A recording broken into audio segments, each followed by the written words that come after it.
ードブレイク。カ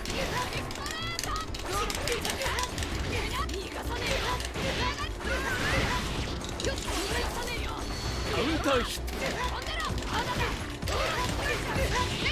打ち下肩出し技に。ガ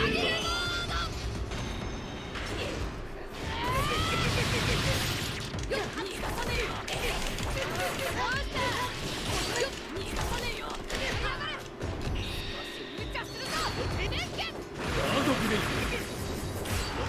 カウンターヒット。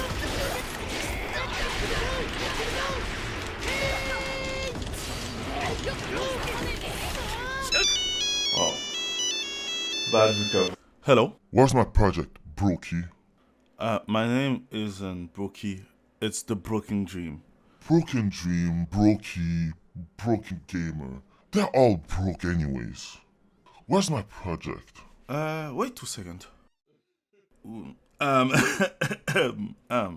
What if I forgot to record the gameplay? What? You forget to record?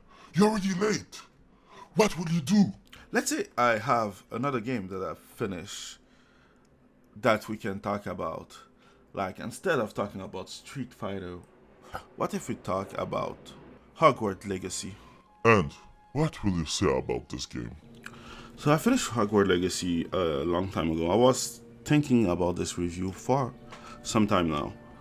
The thing is, like, Hogwarts Legacy is a pretty good game, I won't lie.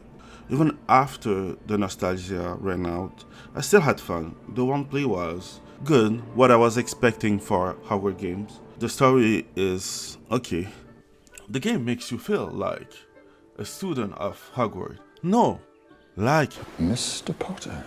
when all other students are studying, you are exploring, finding fantastic beasts to capture or to ride or flying around while doing some stuff that you shouldn't because you are the chosen child and you can do whatever you want. Exploring the woods, buying stuff from Hogsmeade, or flying around and doing all sort of stuff while all the other students are there studying like the good student that they are because you are the chosen one and you're fighting the bad guys and you're exploring, and that's one part of the game that's pretty good and really well implemented. The fact that exploring gives you some XP, that's a different way of creating a game, I guess. Maybe it was done before, but I don't remember what game did it. So for now, let's say that this is revolutionary. The one play is exactly what I was expecting. Just a little bit too much done with the wand. Like petting a cat shouldn't take a wand. Petting animals, petting fantastic beasts, mysterious beasts, or special beasts shouldn't take a wand to pet those animals. But that's part of the gameplay. The fact that the fact that you have to swipe your spells around is kind of fun, discovering them. And even when you unlock the forbidden spells, Avada Kedavra. the world map is big and vast, and sometimes it can feel overwhelming, but exploring it is so fun that you forget that part, and you're just going from point A to point B, stopping for like side mission, because it looks fun, and doing it like 5 hours later just because you took it, but you forget to do it, and you're gonna come back doing it later. Most of the characters in the game are pretty fun, pretty cool, and you learn to know them. And some you want to learn more, other you don't. Let's say that the strongest part is not the main story. The main story is okay. You are the chosen one who had some special ability and who start Hogwarts late. You start as 5th year and something you can see some ancient magic. And you have to find the bad guy and stop him. Standard hero stuff. Now,